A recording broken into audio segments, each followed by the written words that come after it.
Alhamdulillah, waktu itu walaupun awalnya saya menjadi was-was, kalang kabut dan lain sebagainya, tetapi bisa dikenal juga oleh orang kota, orang yang jauh di sana, dari Jogja sampai ke sini.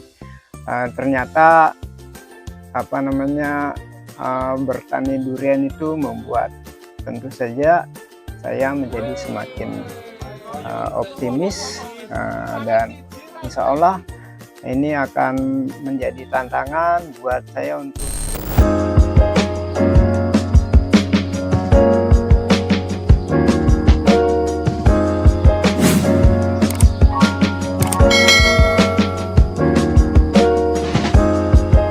Assalamualaikum warahmatullahi wabarakatuh. Sehat semuanya, kabar baik, dilapangkan semuanya. Kembali GM mengabarkan sesuatu yang menurut saya boleh dibilang spesial tentang bagaimana kebun ini didatangi oleh rombongan tamu dari Sleman. Wakil gubernur bersama rombongannya dari Sleman, Jogja, datang juga sampai di kebun ini. Tapi yang ingin saya sampaikan di sisi lainnya yaitu bahwa proses kedatangan itu diinformasikan secara mendadak, sehingga saya waktu itu kemarin 21 Februari hari Rabu, beberapa hari yang lalu, membuat saya menjadi kalang kabut. Kalang kabutnya bagaimana, yaitu minimal kalau ada orang berkunjung ke kebun durian, pastinya mereka tidak hanya melihat saja, tetapi juga kita yakin mereka juga ingin menikmati secara langsung, mencicip di mulut mereka tentang bagaimana durian kita itu enak atau tidak. Yang membuat saya menjadi kalang kabut, durian yang jatuh pada hari itu paginya sudah dikirim atau dibawa ke penjual. Tentunya ya, ada saudara kita yang kita tugasi untuk melakukan penjualan. Tentu saja membuat kita merasa khawatir karena barang sudah dikirim, otomatis di sini kita pastikan ada atau tidaknya, itu membuat kita menjadi sangat was-was.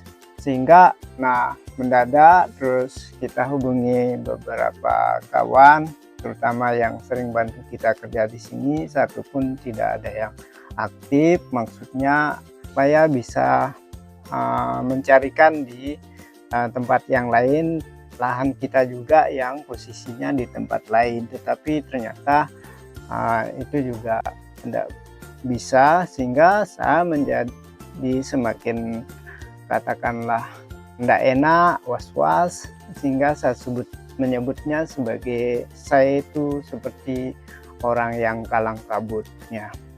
Tapi menjelang kedatangan rombongan itu, untung ada salah seorang yang bisa saya hubungi dan saya minta bantuannya untuk memetik manggis. Kebetulan di sini juga ada manggisnya, sedang banyak yang matang juga.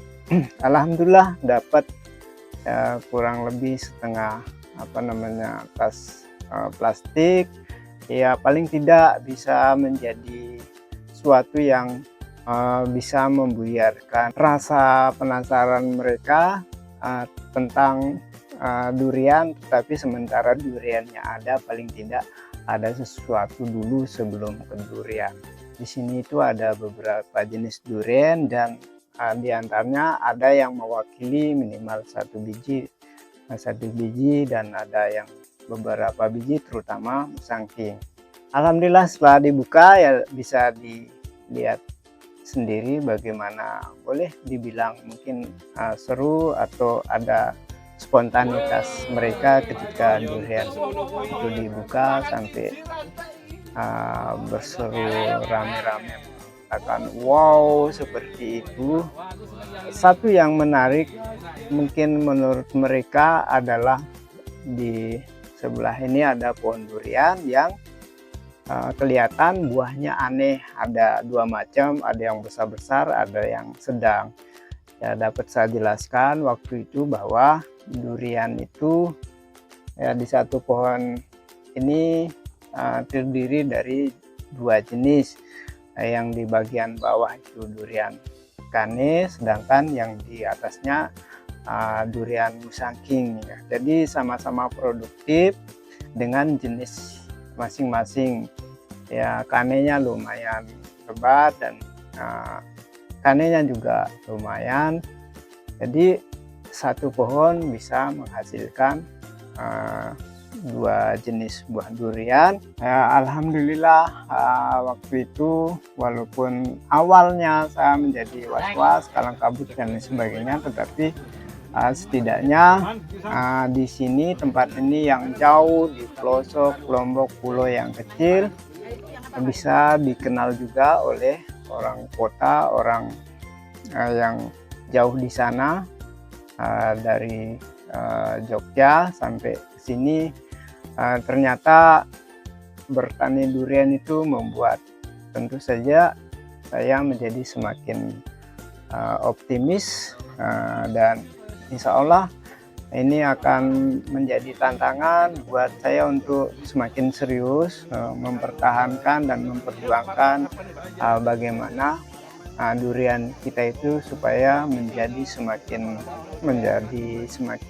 real, tumbuh besar, subur dan berbuah, termasuk juga terhadap bagaimana mempertahankan rasa yang banyak orang telah mentestimoninya secara spontan. Banyak di antara mereka yang mengatakan, nah ini kok beda, ini kok beda. Bedanya itu maksudnya bukan beda karena tidak enak, tetapi yang kita tangkap adalah bedanya itu karena durian di sini itu enak. Jadi ya kurang lebih itu yang dapat saya sampaikan, bahwa ada saja tamu-tamu yang entah dari mana secara tiba-tiba kadang datang ke sini.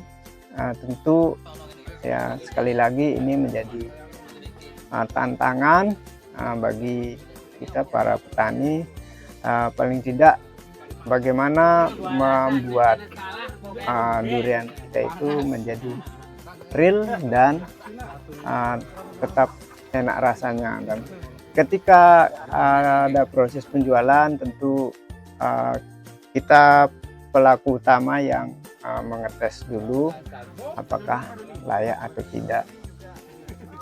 Ya mungkin itu saja, kurang lebih demikian. Wassalamualaikum warahmatullahi wabarakatuh.